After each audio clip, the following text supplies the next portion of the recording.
Hi സുഹൃത്തുക്കളെ, ഇന്ന് ഞാൻ മറ്റൊരു വീഡിയോ ആയിട്ടാണ് വന്നത്. എല്ലാവരും എന്നെ സപ്പോർട്ട് ചെയ്യണം, ലൈക്ക് ചെയ്യണം, ഫോളോ ചെയ്യണം. വീഡിയോ ഇഷ്ടപ്പെട്ട ലൈക്കാൻ മറക്കരുത്. എല്ലാ ആളുകളുടെയും സപ്പോർട്ട് എനിക്ക് വേണം. ഇന്ന് എനിക്ക് പറയാനുള്ള ഒരു വിഷമം എനിക്ക് തോന്നി ഒരു വീഡിയോ കണ്ടപ്പോൾ. അതിനെക്കുറിച്ച് പറയാനാണ്. ഒത്തിരി വിഷമം തോന്നി.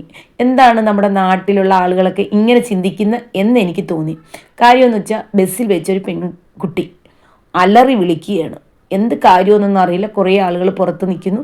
എനിക്ക് നോക്കിയപ്പോൾ ആ പെൺകുട്ടിക്ക് ഒരു 23 വയസ്സോ അല്ലെങ്കിൽ ഒരു 25 വയസ്സോ അതിൽ കൂടുതൽ ആ പെൺകുട്ടിക്ക് കാണില്ല. അപ്പോൾ ആ പെൺകുട്ടി മാത്രമാണ് ബസ്സിൽ കിടന്ന് അലറി വിളിക്കുക. എനിക്ക് തോന്നുന്നു ബസ്സിലുള്ളവരെല്ലാം പെട്ടെന്ന് പുറത്ത് നിൽക്കുകയാണെന്ന് തോന്നുന്നു. അപ്പോൾ അവിടെ നിൽക്കുന്ന ആളുകൾ പറയുന്നു ഇവിടെ ദേഹത്ത് ബാധ കയറിയതാണ് എന്ന് പറയുന്നു. അപ്പോൾ ചിലരൊന്നും വാതയെല്ലാം ഒക്കെ അടി കിട്ടാത്തതിൻ്റെ കുറവാണ്. ആമ്പിള്ളരായിരുന്നെങ്കിൽ നമുക്ക് 2 കൊടുക്കാമായിരുന്നു.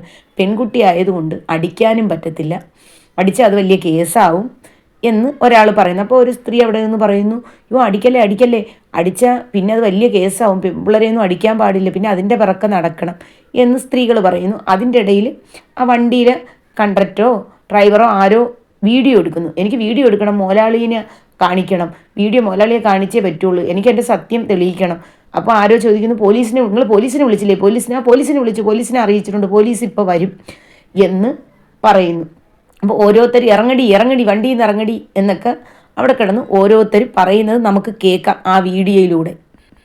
ഇവരൊക്കെ ഇങ്ങനെ പറയുന്ന കേട്ടപ്പോൾ എനിക്ക് ഒത്തിരി വിഷമം തോന്നി.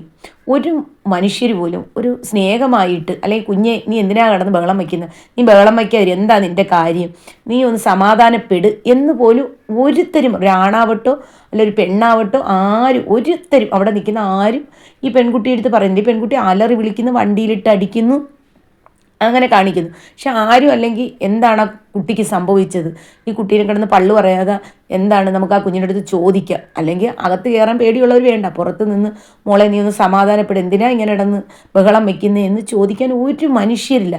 എല്ലാവരും കുറ്റം പറയണം, അവൾ ബാധ കയറി കണക്ക് അഭിനയിക്കുന്നതാണ്, ഒക്കെ അടിയുള്ളതിൻ്റെ കുറവാണ് എന്നൊക്കെയാണ് ഓരോരുത്തർ പറയുന്നത്. അവിടെ നിന്ന് ആ പെൺകുട്ടിയെ കുറ്റം പറഞ്ഞവരോട് എനിക്ക് ഒന്നേ പറയാനുള്ളൂ, നിങ്ങളുടെ വീട്ടിലേതെങ്കിലും കുട്ടിക്കാണെങ്കിലോ അതോ നിങ്ങൾക്കാണെങ്കിലോ ഒന്ന് ചിന്തിച്ച് നോക്കണം. ആ കുട്ടിയുടെ മനസ്സിൻ്റെ സമതല തെറ്റിയതല്ല, അല്ലാതെ വാതയൊന്നും കയറിയതല്ല. അപ്പോഴുണ്ടായ ഒരു ഇതാണ് ആ വണ്ടിയിൽ ആ കുട്ടി കാണിച്ചത്. നിങ്ങൾ ആരെങ്കിലും ഒരാൾ മോളെ ഒന്ന് സമാധാനപ്പെട്, എന്താ കാര്യം, നമുക്ക് എന്തെങ്കിലും വിഷമമുണ്ടോ അത് ഞങ്ങളോട് പറ എന്ന് ഒരു നല്ല വാക്ക്, കുഞ്ഞെ നീ ബഹളം വയ്ക്കാതിരി, നിനക്ക് എന്താ പ്രശ്നം എന്നൊക്കെ ഒന്ന് സംസാരിക്കും. ഇവിടെ സ്ത്രീകളും ഉണ്ടായിരുന്നു. ആ സ്ത്രീകൾക്കും പറയാം, മോൾ എന്തിനാ കിടന്ന് ബഹളം വയ്ക്കുന്നത്, അടങ്ങിയിരിക്കുക, എന്താ മോളെ കാര്യം, മോൾക്ക് എവിടെയാണ് പോവേണ്ടത് എന്നൊക്കെ ചോദിക്കാമായിരുന്നു. അതുപോലും ആരും ചോദിച്ചില്ല. എല്ലാവരും കുറ്റം പറയുകയാണ്, ആ കുട്ടിയെ മനസ്സിലാക്കുന്നില്ല. ഇപ്പോൾ അങ്ങനെ ചോദിച്ചെന്ന് പറഞ്ഞാൽ ആ കുട്ടിയെ നിർത്തണമെന്നില്ല. എന്നാലും നമ്മുടെ ഒരു മനസ്സിന്, നമ്മുടെ വീട്ടിലൊരു പെൺകുട്ടി ആയാൽ നമ്മളിങ്ങനെ ചോദിക്കില്ല, നമ്മുടെ വീട്ടിലൊരു കൊച്ചിന് സംഭവിച്ച എന്താ മോളെ നിൻ്റെ പ്രശ്നം എന്താ എന്ന് നമ്മൾ ചോദിക്കും. അവർക്ക് അഹങ്കാരമാണ്, അവർക്ക് വാത കൂടിയാണ്, അടി കിട്ടാത്തതാണ്, ഇതൊന്നും നമ്മളാരും പറയില്ല. ഈ വണ്ടിയുടെ അടുത്ത് നിന്ന് ഇങ്ങനെ ആളുകൾ കുറ്റം പറയുന്ന കേട്ടപ്പോൾ എനിക്ക് വല്ലാത്ത വിഷമം തോന്നി. ആ കുട്ടി അറിയുന്നില്ല, ആ കുട്ടിയുടെ മനസ്സിൻ്റെ സമതല തെറ്റിയത് കൊണ്ടാണ് ആ കുട്ടി അങ്ങനെയൊക്കെ കാണിക്കുന്നത്. ഇതൊക്കെ കഴിഞ്ഞതിന് ശേഷം അവർക്ക് ഈ വീഡിയോ കാണുമ്പോൾ അതറിയുന്നത്.